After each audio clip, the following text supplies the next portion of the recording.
100 తప్పులు చేసిన శిశుపాలుడి తలను సుదర్శన చక్రంతో శ్రీకృష్ణుడు ఎలా ఖండించాడో, 5 ఏళ్ల పాలనలో 1000కి పైగా తప్పులు చేసిన సీఎం వైఎస్ జగన్మోహన్ రెడ్డిని ఓటు ద్వారా తరిమికొట్టేందుకు ఏపీ ప్రజలు అలాగే సన్నద్ధమవుతున్నారు. 5 ఏళ్ల కాలంలో జగన్ కక్షపూరిత రాజకీయం పరాకాష్ఠకు చేరుకుంది. తప్పు మీద తప్పు చేస్తూ ప్రజల్ని ఇబ్బందుల పాలు చేయడం రివాజుగా మారిపోయింది. ఈ తప్పుల ఫలితం ఎన్నికల్లో అనుభవించక తప్పదని ఖరారైపోయింది.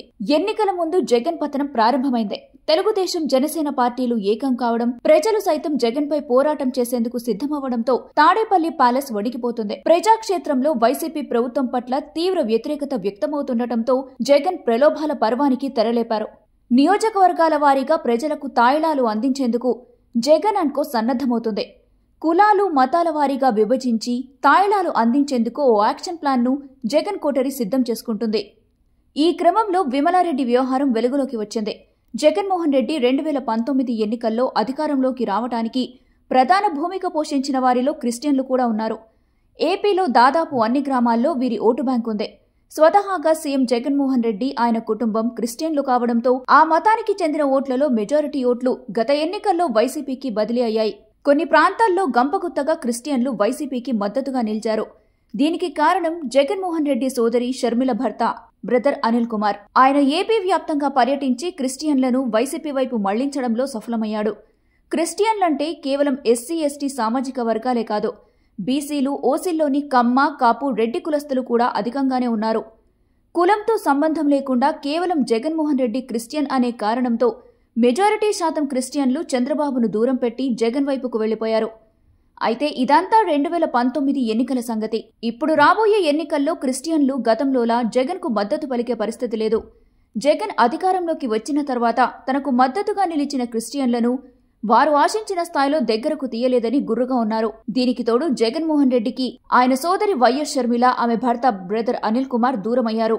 వైఎస్ కుటుంబంలో జరిగిన అంతర్గత యుద్ధంలో భాగంగా వైఎస్ షర్మిల, ఆమె భర్త అనిల్ కుమార్ జగన్మోహన్ రెడ్డిని పూర్తిగా వ్యతిరేకించి బయటకు వచ్చారు.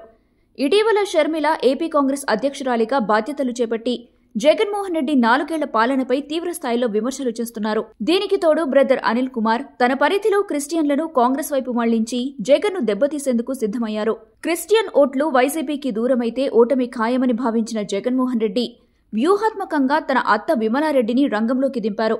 విమలారెడ్డి దివంగత సీఎం వైఎస్ రాజశేఖర రెడ్డి సోదరి. జగన్ సూచనతో వైసీపీ క్రిస్టియన్ సెల్ ఆధ్వర్యంలో ఆమె బైబిల్ పట్టుకుని జిల్లాల్లో చర్చ్ ఫాదర్ల మీటింగ్లలో పాల్గొంటున్నారు. ఈ క్రమంలో కాకినాడ పట్టణంలో ఓ ఫంక్షన్ హాల్లో సేవకుల సదస్సు పేరుతో కాకినాడ చుట్టుపక్కల ప్రాంతాల్లో చర్చిల ఫాదర్లు హాజరు కావాలని ఆహ్వానం పంపించారు. విమలారెడ్డి అంటే వచ్చేందుకు చాలా మంది ఫాదర్లు ఆసక్తి చూపకపోవడంతో వారికి డబ్బులిస్తామని చెప్పి పిలిపించారు. కాకినాడలో నిర్వహించిన సేవకుల సదస్సులో దాదాపు 2000 మంది ఫాదర్లు పాల్గొన్నారు. హాల్లోకి వెళ్లే ముందు వారికి ట్యాగ్లిచ్చి లోపలికి పంపించారు. సదస్సు అయిపోయిన తర్వాత వెళ్లేటప్పుడు ఆ ట్యాగ్ తీసుకుని 1000 రూపాయలు ఇచ్చేందుకు నిర్వాహకులు ప్లాన్ చేశారు. అయితే వైసీపీ క్రైస్తవ సెల్ విభాగం ఊహించిన దానికంటే అధిక సంఖ్యలో పాస్టర్లు, క్రైస్తవుల్లో పలు విభాగాలకు చెందినవారు సదస్సుకు వచ్చారు. సదస్సు పూర్తయిన తర్వాత నిర్వాహకులిచ్చిన ట్యాగ్లు తీసుకుని అప్పటికే కవర్లలో సిద్ధంగా ఉంచిన నగదును వారికి అందజేశారు. ముందుగా 1000 రూపాయలు ఇస్తామని చెప్పి కవర్లో కేవలం 500 రూపాయలు మాత్రమే ఇవ్వడంతో పలువురు ఫాదర్లు ఆగ్రహం వ్యక్తం చేశారు. దీంతో ఆ ప్రాంతంలో ఘర్షణ వాతావరణం తలెత్తింది. ఈ విషయం గమనించిన విమలారెడ్డి ఫంక్షన్ హాల్ వెనుక భాగంలో సిద్ధంగా ఉంచిన కారులో వెళ్లిపోయారు. దీంతో పలువురు పాస్టర్లు ఆమె తీరుపై ఆగ్రహం వ్యక్తం చేశారు.